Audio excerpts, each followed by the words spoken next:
Olá, meus alunos, tudo bem com vocês? Espero que sim. Meus queridos, hoje nós iremos estudar as aulas 15 e 16. Nós vamos falar sobre sistemas termicamente isolados. Antes de iniciarmos o conteúdo de hoje, é importante nós recordarmos o conceito de calor. O que é calor? Calor é uma modalidade de energia em trânsito entre dois corpos ou mais. Sendo que, para que exista esse trânsito de calor entre esses corpos, é necessário que exista uma diferença de temperatura entre eles. Tudo bem? Exemplo, vamos supor que eu tenha um corpo A com uma maior temperatura e um corpo B com uma temperatura mais baixa. O corpo A vai transferir calor para o corpo de menor temperatura, que é o corpo B. A transferência de calor sempre será do corpo que se encontra com a maior temperatura para o corpo que está com a temperatura menor, com a temperatura mais baixa. Essa transferência de calor, ela ocorre até o momento em que os dois corpos ficam com a mesma temperatura. O momento em que os corpos ficam com a mesma temperatura é o momento que nós chamamos de equilíbrio térmico. Quando as temperaturas ficam iguais, eu posso afirmar que os dois corpos atingiram um equilíbrio térmico, ou seja, possuem a mesma temperatura. Tudo bem? O que seria então um sistema termicamente isolado? Chamamos assim o conjunto de corpos que trocam calor apenas entre si. Aqui eu quis representar um calorímetro, certo? Então aqui eu tenho esse retângulo que representa um calorímetro e aqui eu tenho um termômetro que mede a temperatura no interior do calorímetro. No calorímetro eu tenho três corpos, o corpo A, o corpo B e o corpo C. E o que seria um calorímetro? Calorímetro é um recipiente de paredes adiabáticas. O que seria um recipiente de paredes adiabáticas? O calorímetro, né? Calorímetro é um sistema que impede as trocas de energia, né, entre o meio interno e o meio externo. Tudo bem? Então essas paredes adiabáticas do calorímetro impedem que o meio interno, o interior do calorímetro, troque energia, calor, com o meio externo. Então os corpos que estão no interior do calorímetro vão trocar calor entre si. Então vai ocorrer essa transferência de calor entre os corpos no interior do calorímetro. Entendido? Então vamos lá, continuando. A quantidade de calor trocada pelas paredes do calorímetro e seus acessórios é dada pela expressão quantidade de calor no calorímetro igual a capacidade térmica no calorímetro vezes a variação de temperatura. Equacionamento das trocas de calor em um sistema termicamente isolado. Bem, o somatório das quantidades de calor vai ser sempre igual a zero. Então vejam bem, aqui no calorímetro, como eu disse para vocês, eu tenho um corpo A e um corpo B e um corpo C, que vai ocorrer essa transferência de calor entre eles, né, quando eles são postos em contato um com o outro. Então, equacionando, né, essas trocas de calor que ocorrem entre esse corpo A e esse corpo B e esse corpo C, nós temos o seguinte: a quantidade de calor no corpo A mais a quantidade de calor no corpo B mais a quantidade de calor no corpo C mais a quantidade de calor no interior do calorímetro igual a zero. Lembrem-se que eu falei, o somatório das quantidades de calor é igual a zero. Então eu estou fazendo aqui o somatório das quantidades de calor de todos os corpos presentes no interior do calorímetro, mais a quantidade de calor do calorímetro, igual a zero. Entendido? Então, aqui nós temos o equacionamento das trocas de calor em um sistema termicamente isolado. Vamos ver um exemplo e colocar essa equação em prática. Vou apagar aqui rapidinho e nós vamos fazer um exercício da apostila de vocês.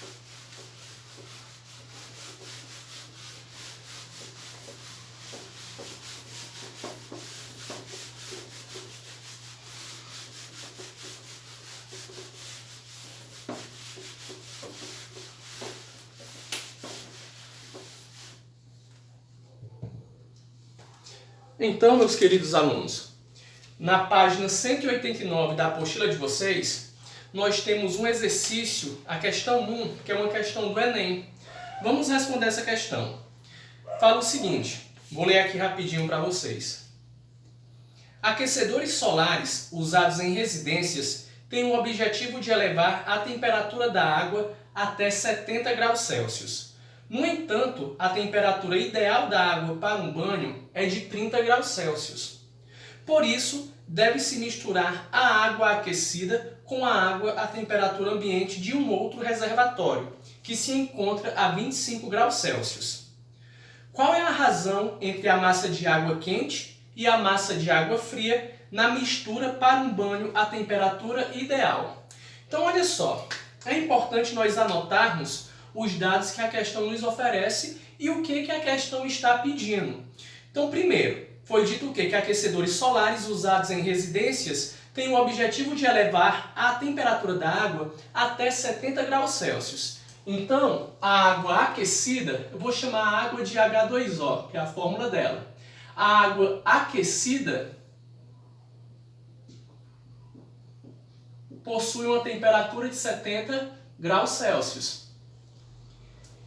Aí foi dito também, no entanto, a temperatura ideal da água para o banho é de 30 graus Celsius. Então, a temperatura ideal da água, então vou colocar aqui, água a temperatura T ideal. Água a temperatura ideal é igual a 30 graus Celsius. Ideal para quê? Para o banho, tudo bem? Por isso, deve-se misturar a água aquecida, que está a 70 graus Celsius, com a água à temperatura ambiente, que é de 25 graus Celsius, foi dito na questão. Então, a água à temperatura ambiente, H2O, a temperatura ambiente, é igual a 25 graus Celsius. Vamos entender o que a gente vai fazer aqui. A água ideal para o banho tem que possuir uma temperatura de 30 graus Celsius. Os aquecedores aquecem a água até uma temperatura de 70 graus Celsius. Então, essa água aquecida vai ser misturada com a água à temperatura ambiente, que é de 25 graus Celsius, para que nós possamos chegar a essa temperatura ideal para o banho, que é de 30 graus Celsius. Entenderam? A questão nos pediu o quê? A razão entre a massa de água quente e a massa de água fria na mistura para um banho na temperatura ideal. Então, eu quero a razão, né, da massa de água quente, eu vou colocar MQ, massa de água quente, dividido pela massa de água fria. Tudo bem? Então, massa de água quente dividido pela massa de água fria. Por que eu estou escrevendo dessa forma? Massa de água quente dividido pela massa de água fria. Porque a questão está nos pedindo a razão. Qual é a razão entre a massa de água quente e a massa de água fria? Entenderam? Então eu quero essa razão. É isso que eu estou procurando. Então vamos lá. Eu gosto de fazer essas questões de troca de calor usando uma tabelinha. Vamos recordar também a equação geral da calorimetria. A equação geral da calorimetria é Q igual a M vezes C vezes ΔT. Nós já conhecemos essa equação. Lembrando que ΔT é temperatura final menos temperatura inicial. Não esqueçam disso. Então eu vou fazer aqui uma tabelinha que vai nos auxiliar a resolver essa questão. Vamos lá. Eu vou colocar aqui, ó, M, C, temperatura final, temperatura inicial. Então eu vou montar aqui essa tabelinha que vai nos auxiliar na resolução da questão. Então olha só.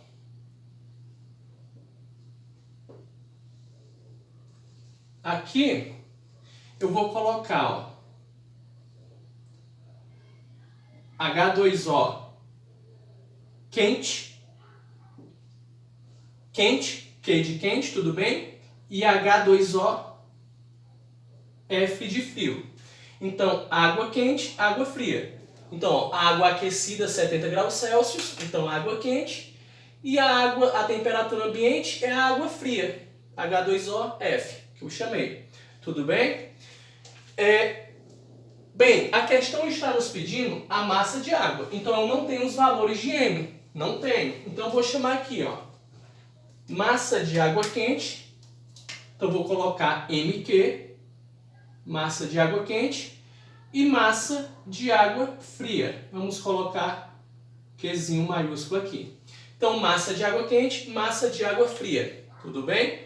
O calor específico da água, nós já sabemos que é 1 caloria por grama vezes graus Celsius. Então, o calor específico da água, 1. Preenchemos a tabela. A questão está nos pedindo, a temperatura final ela foi fornecida. A temperatura final é a temperatura ideal para o banho. Lembrem-se que eu quero misturar a água quente com a água fria para encontrar uma temperatura ideal. Então, a temperatura ideal para o banho vai ser de 30 graus Celsius e essa temperatura ideal nós vamos considerar ela como sendo a temperatura final. Tudo bem? Então, eu tenho aqui 30 graus Celsius e 30 graus Celsius. Tudo bem? A temperatura inicial da água quente, 70 graus Celsius. E a temperatura inicial da água fria é 25 graus Celsius. Então, vejam bem, eu preenchi a minha tabelinha e esse preenchimento dela vai nos auxiliar na resolução da questão. Vamos ver aqui como é que a gente vai fazer. Então, vejam. Nós temos aqui, ó, quantidade de calor da água quente mais quantidade de calor da água fria igual a 0. Lembrem-se, o somatório das quantidades de calor vai ser sempre igual a 0. Por isso nós colocamos igual a 0 aqui. Vimos que a quantidade de calor, a equação geral da calorimetria, é massa vezes calor específico vezes variação de temperatura. Então vamos escrever aqui, ó, M vezes C vezes ΔT. ΔT é a temperatura final menos temperatura inicial. Então vamos colocar aqui temperatura final menos temperatura inicial. Mais M vezes C vezes temperatura final menos temperatura. Vou escrever aqui um pouco menor, porque senão nós não vamos ter espaço.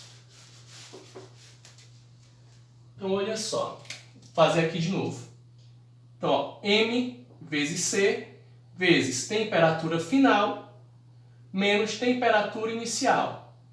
Mais quantidade de calor. Vamos fazer a mesma coisa. M vezes C vezes temperatura final menos temperatura inicial. Igual a 0. Tudo bem? Lembrando que essa massa aqui é a massa de água quente. Vou colocar um Qzinho aqui para não esquecer.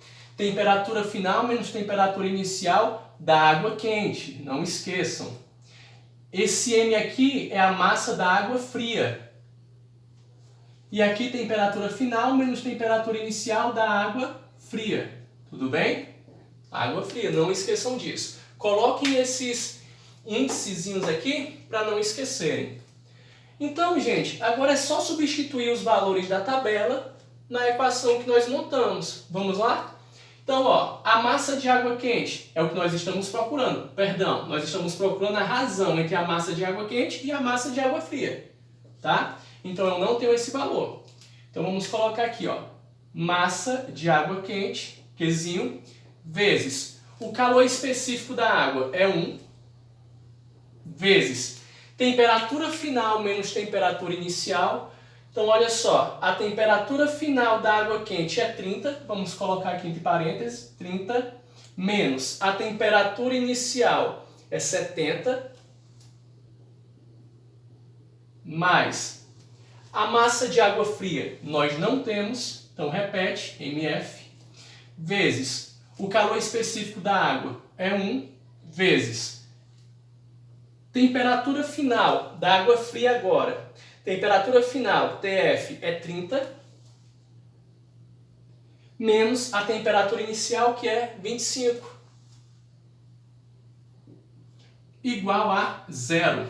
Ficou pequenininho aqui, mas eu acredito, dá para vocês verem, né? Igual a 0. Então aqui, gente, vamos resolver isso aqui. M vezes 1, todo número multiplicado por 1 é ele mesmo, então vamos desconsiderar esse 1 aqui. Nós vamos ter o quê? Massa d'água quente vezes 30 menos 40, perdão, já dei a resposta. 30 menos 70 menos 40 mais M vezes 1 é M e 30 menos 25, 5. Então nós temos aqui massa de água fria menos, vezes 30 menos 25, 5, igual a 0. O que eu quero? Massa de água quente dividido pela massa de água fria. Então eu vou só trazer isso daqui para antes da igualdade e o menos 40 eu vou jogar para depois da igualdade, tá? Então olha só. Massa de água quente vezes menos 40 igual. Vou jogar isso aqui logo para o outro lado. Ó, se está positivo, passa para depois da igualdade, menos MF vezes 5. Então vejam só.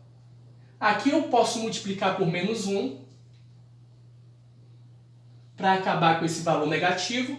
Então eu vou ter o quê? MQ vezes menos 40, eu vou ter 40 vezes MQ, igual menos com menos, mais. Então MF vezes 5. Tudo bem? Acabei com um sinal negativo. Então aqui, ó, massa de água quente vai ser igual a 5.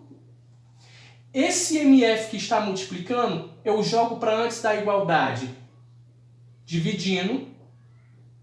E esse 40 que está multiplicando, eu jogo para depois da igualdade, também dividindo. Então eu encontrei essa relação, ó, MQ dividido por MF. Tudo bem? Então, MQ dividido por MF, que vai ser igual 5 dividido por 40 vai ser 0,125, que corresponde à alternativa B. Tá? Alternativa B. Uma observação importante. Aqui não vai ter unidade de medida, porque eu estou procurando uma razão. Essa massa aqui, estando em gramas ou quilogramas, por exemplo, ela vai ser cancelada, uma unidade com a outra. Tudo bem? Então aqui eu não tenho unidade de medida. Então a alternativa B é a resposta. 0,125 é a relação da massa de água quente com a massa de água fria. Entendido, meus alunos? Gostaria que vocês fizessem as atividades mínimas e atividades complementares que são sugeridas na apostila de vocês. Tudo bem? Tchau, tchau e até a próxima aula.